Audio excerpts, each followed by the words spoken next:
Tak ja vás opäť pozdravujem z ovocného sadu. Krásne dokvitli akurát hrušky, čo je pre nás veľmi dôležité, aby sme mali ovocie a úrodu, a nie len my ovocinári, ale aj poliari a všetci tí, čo pestujú rastliny, je dôležité opelenie. Bez opelenia by úroda neexistovala. Ako na to? Používame opeľovačov, najčastejšie včelu medonosnú, ktorú treba podľa síly včelstva 2 až 3 úle na hektár. Ideálne aj viac, aj 5, aj 6 hektárov, aby sa zabezpečilo dokonalé opelenie.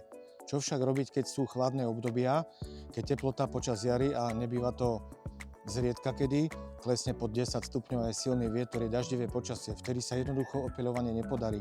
Na to sme sa rozhodli si zadovážiť od tohto roku práve tieto divé včielky, tieto sú konkrétne z Holandska a tie fungujú trošku inak, jak klasická včela medonosná.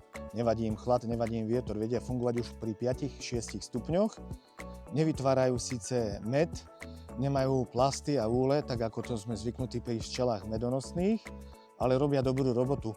Aj celým povrchom tela, ktorý je maximálne chlpatý, spôsobujú to, že sa na nich nalepia pelové zrnká a dokonale opelia každý kvietok, ktorý navštívia. Čiže sú našimi užitočnými pomocníkmi a ďalšou takou výhodou je, že keď ju aj chytíte do ruky, vás nepopícha, lebo nemá žiadlo.